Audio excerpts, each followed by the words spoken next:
दोस्तों आप सब, मैं हूं आपका दोस्त विनय मिश्रा। इस वीडियो में हम लोग कंप्लीट एनालिसिस करने वाले हैं सीबीएसई के द्वारा जो नया सिलेबस, रिवाइज सिलेबस जो दिया गया है उनके साइट पे, जो हम लोग एक एक करके एक यूनिट बाय यूनिट चलेंगे और एनालिसिस करेंगे क्या सही में बहुत सारे चेंजेस हो गए हैं या फिर सिर्फ वही सारे टॉपिक्स हटे हैं जो कि एग्जाम में आते ही नहीं थे। तो अच्छे से मैं आपको बताऊंगा, आपको सब कुछ क्लियर हो जाएगा। तो चलिए बात करते हैं फिजिक्स क्लास 12 के नए सिलेबस पे। तो पहला यूनिट आप देख सकते हैं इलेक्ट्रोस्टैटिक, तो इसमें खासा कुछ चेंज नहीं हुआ है। हाँ, एक क्वेश्चन जो ये जनरली आया करता था, uniformly charge thin spherical shell, जो कि गॉस थ्योरम का एक मेजर एप्लीकेशन था, इसको हटा दिया गया है। इसके कारण आपसे नहीं पूछने वाला इलेक्ट्रिक फील्ड अंदर कितना होगा, बाहर कितना होगा। यहाँ पे बस एक ही टॉपिक यहाँ पे बस हटाया गया है, बाकी एज इट इज वही है, कुछ भी चेंजेस नहीं है। ठीक है, इसके अलावा भी कई सारे एप्लीकेशन थे, वो पूछ देगा आपसे, कोई दिक्कत नहीं है उनको। ठीक है, करंट इलेक्ट्रिसिटी की अगर मैं बात करूं तो लगभग कुछ भी चेंज नहीं हुआ है। आपको देख के तो लग रहा होगा कुछ कुछ यहाँ पे डिलीट किया गया है। ये जो भी मैं यहाँ पे लिखा हूं ये डिलीटेड पोर्शन है। ठीक है, और बाकी एग्जिस्टिंग सिलेबस में एग्जिस्ट अभी भी कर रहा है। तो यहाँ पर से कार्बन रजिस्टर, कलर कोडिंग, ये सब हटाया गया है, जो कि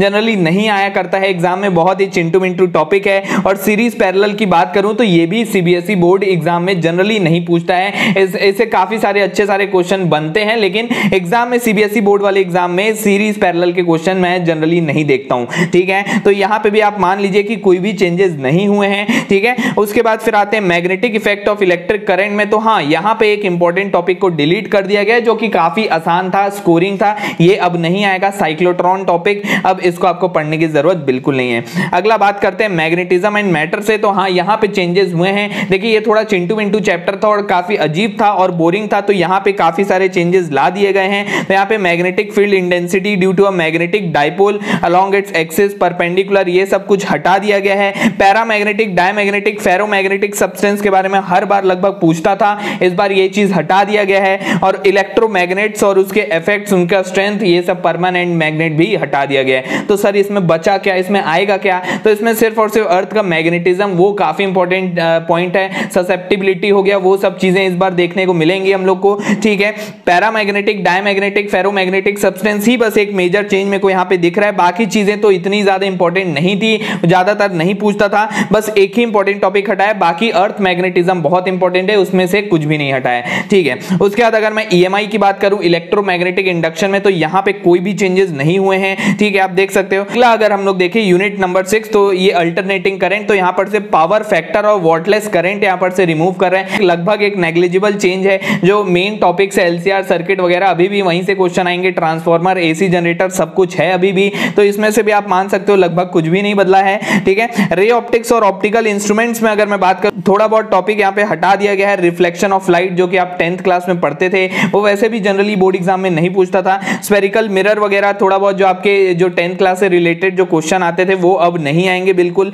मिरर फॉर्मूला हटा दिया गया है। और स्कैटरिंग ऑफ लाइट, जो कि फिर से 10th क्लास का लगभग पोर्शन है, जहां पे आपसे कंसेप्चुअल क्वेश्चन कभी कभी पूछ लेता था, वो भी अब नहीं पूछेगा। तो मेरे हिसाब से यहाँ पे तो कोई चेंजेस नहीं है। रे ऑप्टिक्स में ये जनरली पोर्शन जो आता है, जो जनरली यहाँ पर से पूछा जाता है, लेंस मेकर फॉर्मूला वगैरह, ठीक है, वो सब अभी भी है। ठीक है, तो आपको वहीं से ही क्वेश्चन आएगा, तो बहुत ज्यादा चेंज नहीं है। थोड़ा बहुत हाँ, रिफ्लेक्शन ऑफ लाइट यहाँ पे हट गया है, स्फेरिकल मिरर वगैरह हट गया है। ठीक है, मेजर पोर्शन इस चैप्टर का है, वो क्या है, रिफ्रैक्शन थ्रू स्फेरिकल मिरर, वो नहीं हटाए, तो वहीं से जनरली पूछता है और अभी भी वहीं से ही आएगा। तो बहुत कुछ बड़ा चेंज नहीं है रे ऑप्टिक्स में। ऑप्टिकल इंस्ट्रूमेंट की अगर मैं बात करूं, तो यहाँ पे पीछे मैं लिखा हूं, रिजॉल्विंग पावर ऑफ माइक्रोस्कोप और एस्ट्रोनॉमिकल टेलीस्कोप हटा दिया है। रिजॉल्विंग पावर हटाया गया है ना, इसका कंसेप्ट जो है अभी भी आएगा। रे डायग्राम वगैरह अभी भी आएगा एग्जाम में, वो जनरली वही पूछता था। ठीक है, रिजॉल्विंग पावर का जो डेरिवेशन वगैरह करते हैं, वो अब नहीं आएगा। ठीक है, पहले भी जनरली नहीं पूछता था, वहां पे रे डायग्राम बना के उसका प्रिंसिपल लिखने पे काम चल जाता था, अभी भी कुछ वैसा ही है। तो बहुत ज्यादा कुछ चेंज यहाँ पे भी नहीं दिख रहा है मेरे को। वेव ऑप्टिक्स में अगर मैं बात करूं, तो यहाँ पे पोलराइजेशन वाला जो पार्ट है, ब्रूस्टर्स एंगल है, ब्रूस्टर्स लॉ है, और use of plane polarised light, उसको पूरी तरीके से, जो लास्ट टॉपिक था अपने वेव ऑप्टिक्स का, उसको हटा दिया गया है। बाकी चैप्टर एज इट इज है। इंटरफेरेंस आएगा, वहां पर से हाइगन्स प्रिंसिपल आएगा। ठीक है, डिफ्रैक्शन वगैरह आएगा, जो लास्ट पार्ट है इसको हटा दिया गया है। तो ठीक है, ये थोड़ा बहुत चेंज यहाँ पे हम लोग ऑब्जर्व कर सकते हैं। ड्यूअल नेचर में बात करूं, तो एक ही टॉपिक यहाँ पर से हटा दिया गया है, काफी रटने वाला टॉपिक था, तो इसको एक एक्सपेरिमेंट था जहां पे डेरिवेशन करना पड़ता था, पूरा रटने वाला डेरिवेशन था, तो इसको हटा के अच्छा काम किया ये। ठीक है, ये बाकी और एज इट इज है सिलेबस यहाँ पे ड्यूअल नेचर का। ठीक है, जो मेजर चेंज मेरे को यहाँ पे दिख रहा है, वो न्यूक्लियाई वाले चैप्टर में है। ठीक है, यहाँ पर से लगभग चैप्टर में से सब कुछ हटा दिया है। तो बचा क्या है यहाँ पे, देखो यहाँ पे रेडियो एक्टिविटी रेडिएटिविटी जो कि अच्छा था, अल्फा बीटा गामा रे जो कि पढ़ने में थोड़ा मजा आता था, ये सब तो ये सब कुछ हटा दिया गया है। तो यहाँ पे सिर्फ और सिर्फ हाफ लाइफ, मीन लाइफ का कैलकुलेशन और साथ ही साथ एक बहुत इंपॉर्टेंट क्वेश्चन जो कि हर बार लगभग दिखता था, बाइंडिंग एनर्जी पर न्यूक्लियन,